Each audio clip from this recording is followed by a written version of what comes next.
avashishyate. Om Shanti Shanti Shanti. Om Shanti Shanti Shanti. Hari Om. Hari Om Asato Ma Sadgamaya. Om Asato Ma Sadgamaya. Tamaso Ma Jyotirgamaya. Tamaso Ma Jyotirgamaya. Mrityorma Amritangamaya. Mrityorma Amritangamaya. Om Shanti Shanti Shanti. Om Shanti Shanti Shanti. Hari Om. Hari Om. Shanti Shanti. Os rishis védicos categorizaram as causas do sofrimento humano em 3 tipos que perturbam nossa paz mental. É chamado Tapatraya, os 3 sofrimentos. Em sânscrito, eles são referidos como Adi Bhautika, Adi Daivika e Adi Atmika.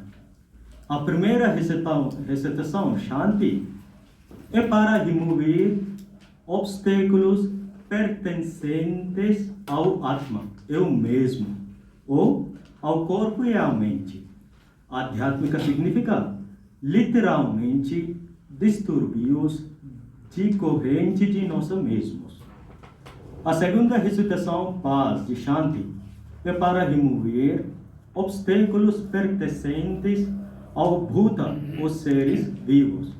Adi Bhautikam, Adi Daivika significa, literalmente, distúrbios mentais que vêm de Prakriti e natureza, ou seja, coisas que estão totalmente fora do nosso controle. Chuvas extremas, calor extremo, furações, terremotos, erupções vulcânicas, inundações, tsunamis, etc. Para nós livrarmos desses 3 sofrimentos, os rishis védicos receitamos Shantis 3 vezes. Ensinaram para repetir Shantis 3 vezes. Então, oramos a essa realidade suprema, ó Deus, que possamos ser protegidos desses obstáculos que estão além do nosso controle.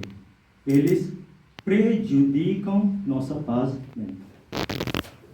Como nós estamos falando só a respeito da mente hoje, gostaria de compartilhar alguns métodos de tornar a mente mais forte. São métodos da Vedanta, que geralmente os mestres aconselham aos estudantes. Antes de tudo, a Vedanta, como filosofia, ela tem uma metodologia muito prática, que ela consiste basicamente, principalmente a Advaita Vedanta, ela consiste em 3 coisas: ouvir, refletir e meditar, chamado Shravana, Manana, Nididhyasana, essas 3 coisas. É interessante a gente notar que os budistas tibetanos, eles têm praticamente o mesmo método, ou seja, ouvir, refletir e meditar. Na verdade, refletir para eles é raciocinar e depois meditar. É muito parecido. Tem um exemplo de um mestre tibetano que eu queria compartilhar, justamente para quem está ouvindo palestra assim, né, de workshop, para a gente sentir que situação que a gente está. Ele fala que, esse mestre fala que a gente pode ouvir uma palestra, Shravana, né, a gente pode ouvir como se fosse um pote virado, um pote furado ou um pote sujo. Essas 3 maneiras. É meio autoexplicativo, mas o que seria um pote virado? Um pote virado, você pode jogar água em cima dele e o que vai acontecer? A água vai escorrer, né, e não vai entrar nada dentro do pote. Você pode ouvir, por exemplo, uma palestra dessa maneira. Você ouve e você não absorve nada. Simplesmente você ouve anos e anos e não absorve nada. Swami Ranganatananda, uma vez, ele dava palestras, né, em Delhi, Nova Delhi. Essa história é uma história que eu ouvi. E numa dessas palestras, ele estava assim, despedindo do pessoal que estava saindo, né? E uma senhora estava saindo também, ele perguntou para ela: a senhora vem toda semana aqui, você gosta das palestras? Ela falou, Swami, sim, Swami, eu adoro as palestras. Aí ele fez a pergunta que deixou ela apavorada, né? O que você gosta das minhas palestras? Ela ficou apavorada, ela não conseguia responder. Falou, Swami, eu gosto, é Vedanta. O Swami entendeu que ela não prestava muita atenção nas palestras, assim, ela não absorvia nada das palestras, embora ela estivesse vendo muitos anos as palestras do Swami. Então nós não podemos ouvir nada como potes virados, nós temos que... Então esse exemplo desse mestre é muito apropriado, porque nós não podemos ser nem potes virados, nem furados, nem sujos. Nós temos que ser um pote limpo, sem furos e não virado. E o método da Vedanta, então, é Shravana, Manana, Nididhyasana. Agora, então, eu vou abordar, até escrevi ali no quadro, 4 métodos da Vedanta, que, na verdade, são métodos que são práticas, né, da Vedanta para tornar a mente mais forte.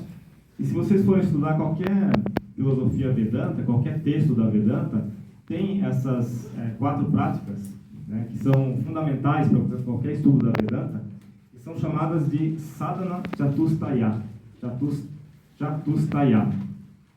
que são 4 qualificações, ou 4 práticas preliminares para qualquer aspirante espiritual. Por que a gente tem que estudar quais são essas práticas antes de estudar qualquer texto da Vedanta? Aqui eu me refiro mais para Advaita Vedanta, esse Sadhana Chatustaya. Por que a gente tem que estudar? Porque os obstáculos estão aí. Assim, quando a gente começa a estudar uma escritura ou praticar alguma coisa, vão surgir obstáculos, né, de diversos lugares. E os obstáculos estão aí. Aqueles que são capazes de fazer essas práticas preliminares, eles evitam esses obstáculos. Tem um dito que fala que a força de uma corrente está na força do seu elo mais fraco. Acho que vocês já ouviram essa frase. Então a gente pode fazer diversos tipos de prática, mas se tiver uma fraqueza num elo da nossa corrente, não vai fazer, a corrente toda vai ficar fraca. Então nós temos que, desde o início, já fortificar a nossa corrente, né, através dessas práticas. E com essas qualificações, se a pessoa tiver essas qualificações, ela vai diretamente caminhar para a realização espiritual. E sem essas qualificações, ela pode estudar Vedanta, pode ler Vedanta, e ela pode até achar uma filosofia bonita, uma filosofia interessante, mas vai ser só isso, ela não vai chegar no nível de realizar alguma coisa. Então, Swami Vivekananda falou, separei aqui, ele falou isso para um discípulo. Ele falou sobre a Jnana Yoga. Isso é um texto em que ele fez um resumo sobre as 4 yogas, né? E Swami Vivekananda ele era tão forte assim que ele, no resumo dele, ele conseguia sintetizar tudo, né? E ele falou para um discípulo: muitas pessoas chegam ao entendimento sobre esse assunto, o Jnana Yoga, mas poucos o realizam. Então ele falou isso. Muitas pessoas entendem, têm um entendimento geral, mas poucos são os que realizam, justamente por causa dessas práticas que faltam, né? Então eu vou...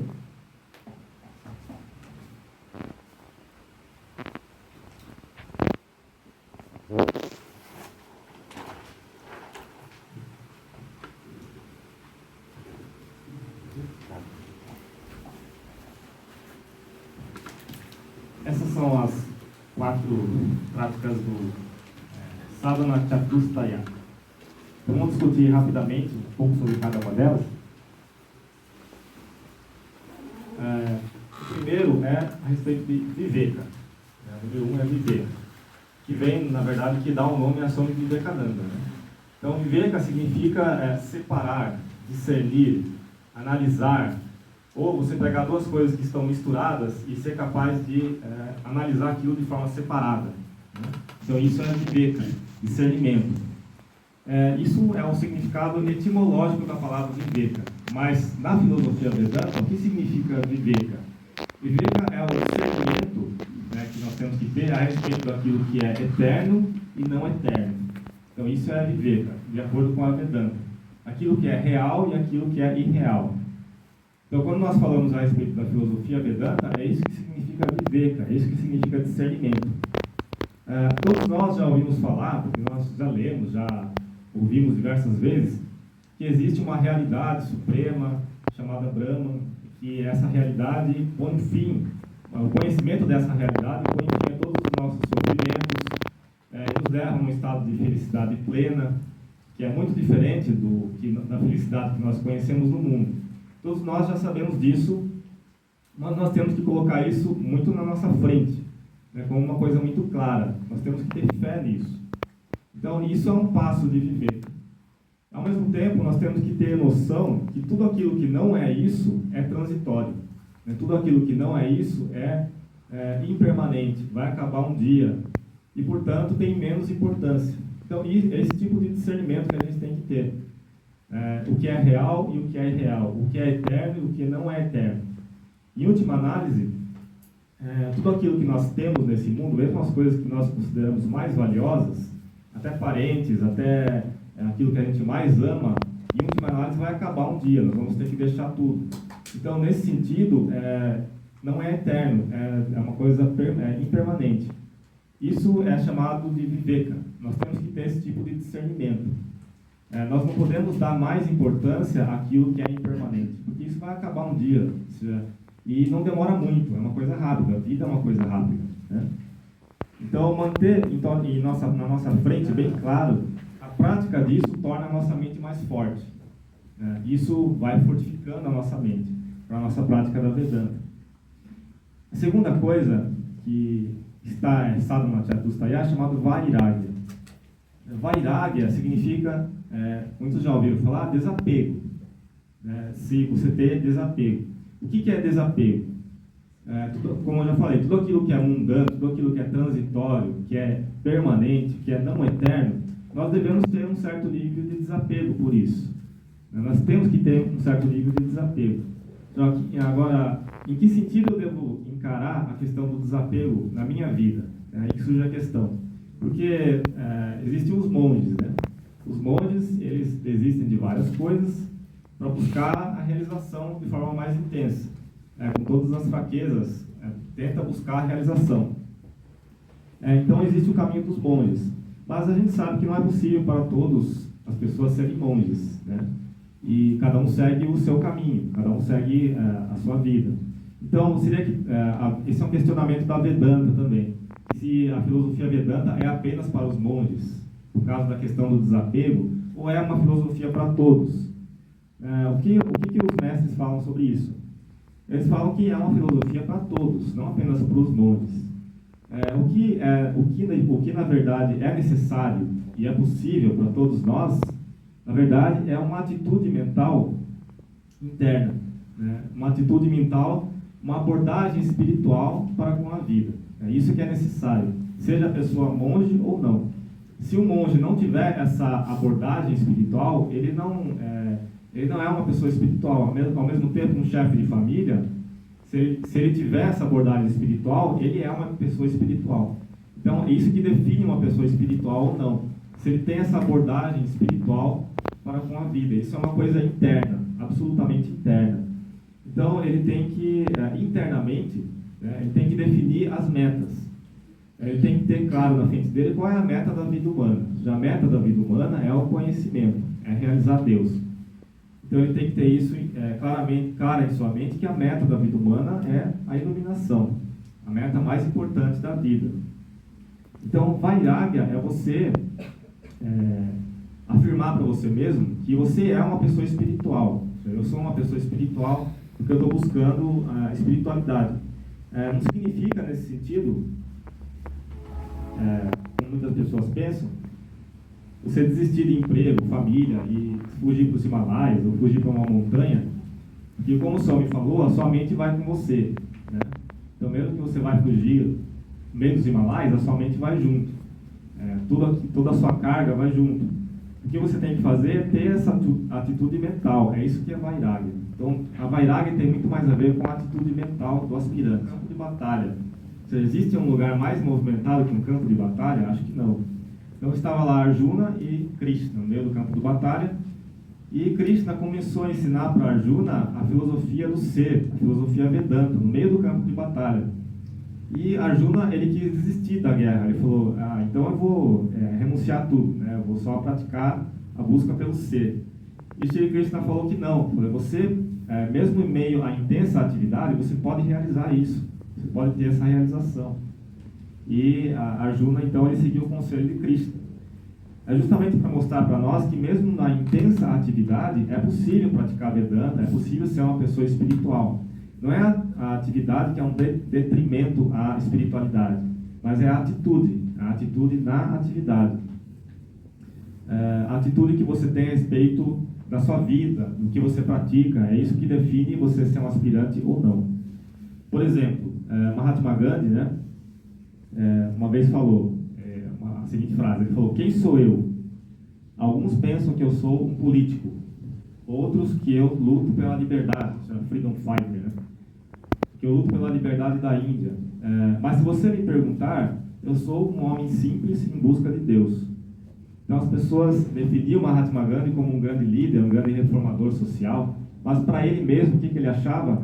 Ele era apenas uma preliminar da Vedanta, que todos os mestres aconselham, e que vão tornar a nossa mente mais fraca. E uma coisa que Sri Shankaracharya falou, é que cada uma dessas práticas tem, em tradução dele, né, um elo de causalidade, uma com a outra. Ou seja, Mumukshutva depende dos 6 tesouros, ou seja, quanto mais você fizer os 6 tesouros, mais você vai aumentar o Mumukshutva. E os 6 tesouros dependem de Vairagya. Por exemplo, se você quer ter serenidade da mente, se você não tiver Vairagya, você não vai ter. Então eles têm um elo de causalidade. Se você não tem Vairagya, por exemplo, se você não tem nenhum desapego, você tem sinal que você não tem Viveka, você não tem discernimento. Então você tem que fortificar a Viveka, você tem que aumentar o seu discernimento. Então eles têm um elo de causalidade entre eles. Mas essas são as práticas preliminares da filosofia, principalmente a Advaita Vedanta. Para finalizar, eu queria dizer que todos nós temos um pouco de todas essas práticas, dessas qualidades, né? Todos nós temos, mas nós temos que levar a um nível de excelência. Essa é a nossa meta, por isso que nós estamos aqui.